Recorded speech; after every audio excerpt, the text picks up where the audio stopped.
beaucoup. On va parler ensemble d'électrification, un sujet important pour vous, même si les moteurs thermiques restent constituent encore le gros du business pour vous. Et encore aujourd'hui. Et oui. Donc la gamme s'électrifie à toute vitesse, avec notamment chez VV, la marque VV, les ID3, ID4. Quels sont les premiers retours de la clientèle concernant ces véhicules ? D'une manière générale, excellent. Et je dirais aujourd'hui, il y a une curiosité sur le véhicule électrique, une attirance également, un petit peu aidée par les choix politiques qui ont été faits, bien sûr, et les orientations fiscales notamment. Mais les gens découvrent d'un seul coup la différence et le plaisir que l'on a à conduire une voiture électrique. Et puis très vite, les appréhensions que l'on avait sur les autonomies disparaissent. À l'usage, on se rend très vite compte que ça se passe très bien. Et du coup, les avis sont extrêmement favorables. Maniabilité, confort, silence. Ces voitures ont vraiment de grande qualité.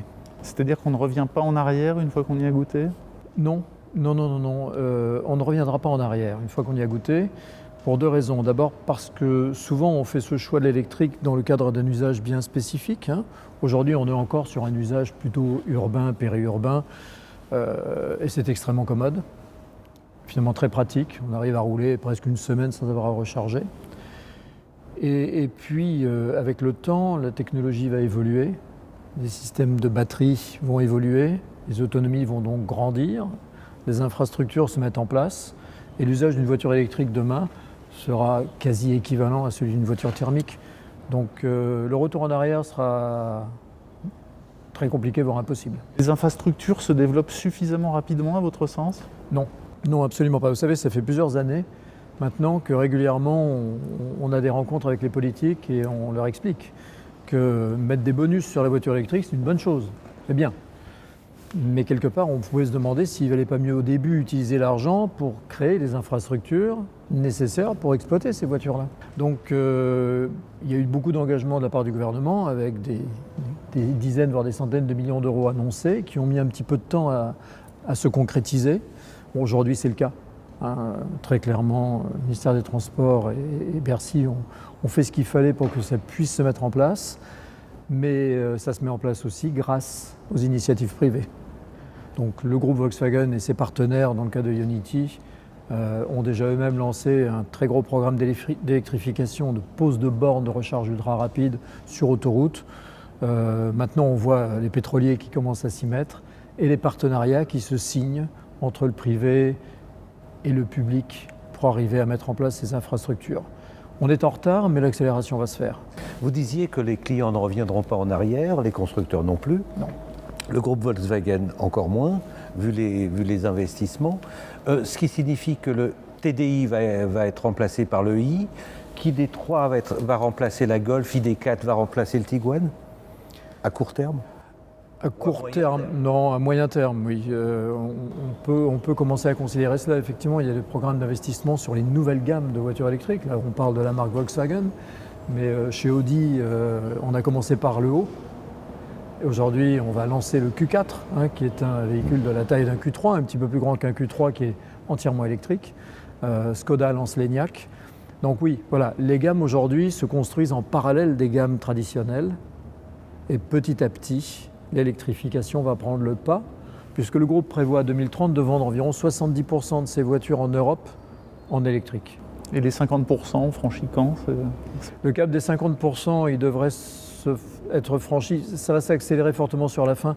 Difficile de faire une prévision, mais on se situera 2 ans ou 3 ans avant 2030. Vous parliez des différentes marques du groupe. Ça fait quelques années qu'on se dit, nous observateurs, que les marques se chevauchent de plus en plus, que la montée en gamme de toutes les marques, je pense à Seat, Skoda, Volkswagen, les montées en gamme se rapprochent de Volkswagen, de la marque. Et qu'en est-il ? Est-ce qu'il y a des arbitrages à faire, selon vous, dans les positionnements des différentes marques, ou on laisse tout le monde faire comme il veut aujourd'hui ? Non.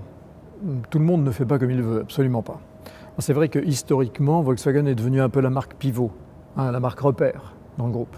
Et aujourd'hui, je dirais qu'on a plutôt 2 clusters. On a un cluster de généralistes, donc Volkswagen, qui est situé dans le quasi-premium, on n'est pas très éloigné, mais qui est vraiment le pivot central. Et puis ensuite, on a des marques comme Skoda, avec leur positionnement voiture un petit peu décalée, maligne, intelligente, qui effectivement est montée en qualité, est montée en technologie et se rapproche de facto quelque part d'une Volkswagen, mais tout en gardant un positionnement prix différent et surtout un positionnement client différent. Et la marque Seat, elle, est positionnée, en termes de positionnement prix, on est à peu près au niveau d'une marque Skoda, donc en dessous de Volkswagen, 5 à 8 points, mais avec des cibles clients extrêmement différentes. Et aujourd'hui, donc, Seat développe son offre par le haut avec l'offre Cupra, qui, elle, très clairement, vient se positionner en presque premium sportif, hein, au niveau ou voire légèrement au-dessus de Volkswagen.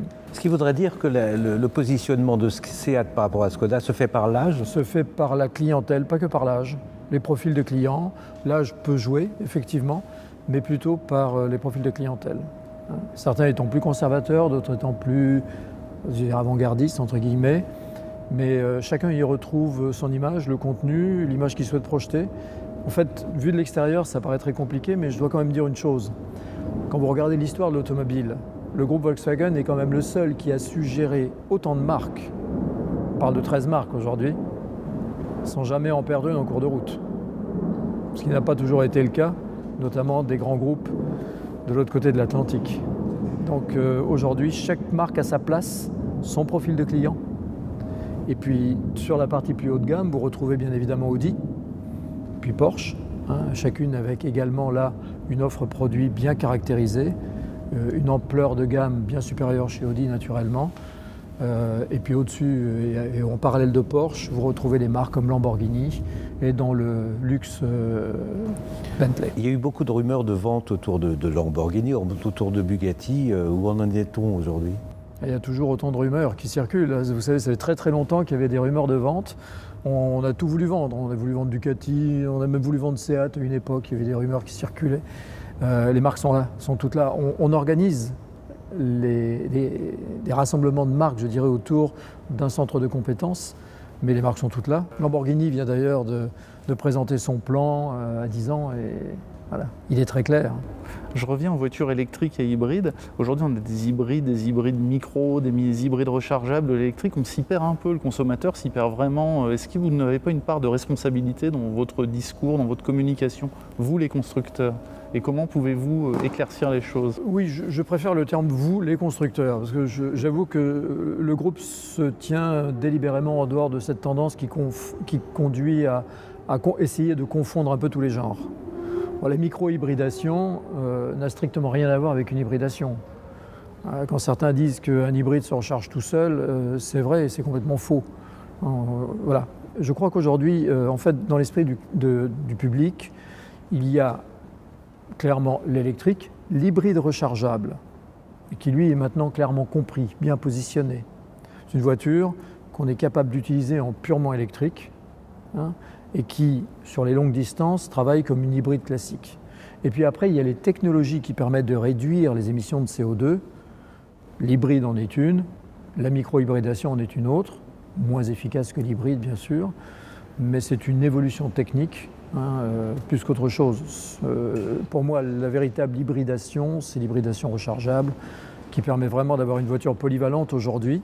Tant que les infrastructures ne sont pas là, que les technologies batterie et charge ne seront pas encore là où on les espère dans la prochaine décennie, c'est la meilleure solution aujourd'hui pour se déplacer longue distance. Une technologie de transition, ça va être ma dernière question. Si je me rends demain dans une concession Volkswagen au hasard et que j'hésite entre un Tiguan et un ID4 en disant au vendeur si je veux partir en vacances cet été, est-ce que je ne serais pas moins ennuyé avec un Tiguan hybride qu'avec un ID4 ? Comment va-t-il me convaincre finalement de passer au 100% électrique? Aujourd'hui, en 2020, il faut clairement dialoguer avec le client et comprendre quelle est l'utilisation qu'il va faire de sa voiture. D'accord ? Si c'est pour faire de très longues distances, partir en vacances avec sa voiture ou partir très fréquemment au week-end à plus de 400 km de Paris sans avoir de possibilité de recharge à l'arrivée, je vais lui dire non. Vous allez prendre un Tiguan, hybride rechargeable, c'est parfait, parce que c'est vraiment le meilleur des deux mondes pour l'instant. Par contre, si sa maison de campagne se situe à 250 ou 300 km de Paris et qu'il se rend en vacances en utilisant des grands axes autoroutiers, l'ID4 est une option tout à fait possible, sans aucune difficulté. Je crois que la grande question aujourd'hui, c'est vraiment d'orienter le client en fonction de son besoin et de l'utilisation qu'il fait de sa voiture. Il n'y a pas une règle uniforme pour tout le monde. À certains, on va recommander le diesel, très chaudement le diesel. À d'autres, on va proposer l'hybride rechargeable parce que c'est le meilleur compromis pour leurs besoins. Et puis pour d'autres, l'électrique sera la meilleure des solutions. Voilà. Donc il n'y a pas une réponse unique à cette question, il y a une réponse par client, en fonction de son besoin. J'ai moi aussi une toute dernière question. Vous avez annoncé votre retrait du sport automobile en général. Si le sport automobile bascule vers l'électrique, comme vous le faites, est-ce que vous reviendrez sur votre décision ? On y a été et nous y sommes. Voilà. Le sport électrique est en train de basculer vers l'électrique ou l'hybridation, très clairement. À partir de là, on pourra le reconsidérer, mais vous savez, le groupe a fait des choix très clairs. D'abord, nous avons démontré que nous étions capables de gagner là où on s'engageait. Que ce soit le championnat du monde des rallyes, Le Mans ou la Formule E, on a toujours été au top niveau. Et puis, au cours de ces dernières années, on a fait des choix d'investissement extrêmement lourds pour complètement révolutionner nos gammes et révolutionner notre entreprise. Plus de 45 milliards d'euros investis dans l'électrification, c'est énorme. Donc ça a nécessité de se concentrer, de se focaliser là-dessus. Ça explique les choix que nous avons pu faire. Ça ne veut pas dire que demain, ces choix seront constants. Merci beaucoup Thierry Lespioc d'avoir répondu à notre invitation pour ce salon Caradisiac. Merci à vous pour l'invitation. Merci beaucoup.